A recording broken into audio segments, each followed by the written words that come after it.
Does the rapid development of robots in recent years scare you a little too?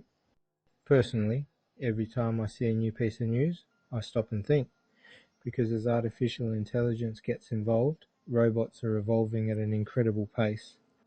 Until very recently, these were things we only saw in science fiction movies. Now we're talking about robots that can walk, run, dance, and even fight. And honestly, in the not so distant future, many of us will start asking the question, is my job really safe?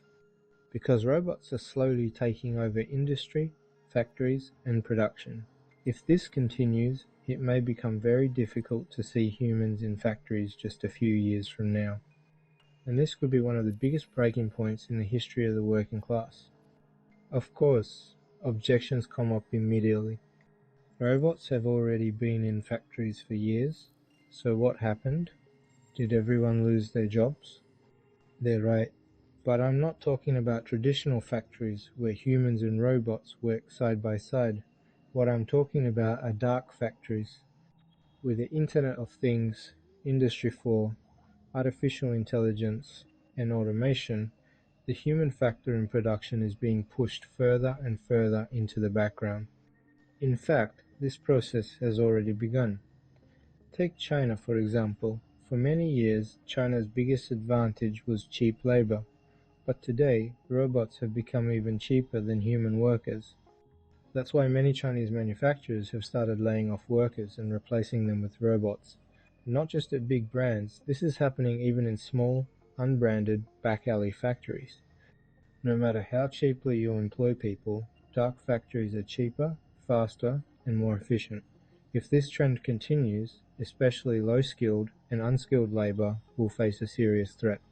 So, what exactly is a dark factory?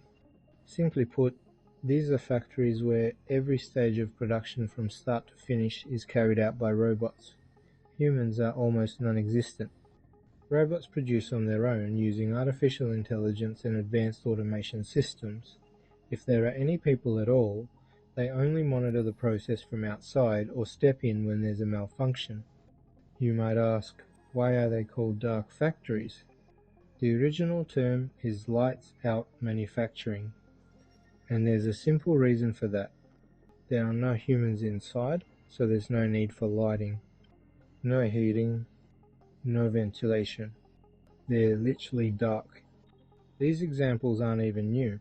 In 2001, a factory established by Fanuc in Japan was able to operate for 30 days straight without a single human entering it.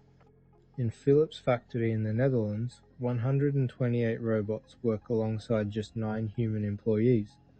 In the past, these systems were extremely expensive, but in recent years, robots have become cheaper, and artificial intelligence has become far more capable. China, in particular, has accelerated rapidly in this area. The advantages? Almost endless. Costs go down, efficiency goes up, and error rates drop.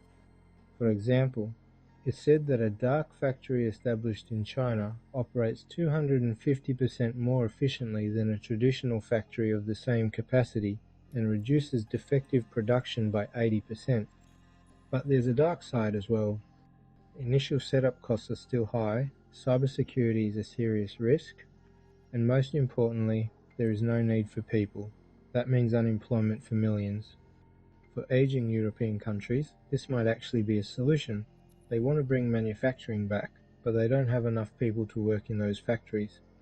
But for countries like Bangladesh, India, and many African nations, this is a major threat.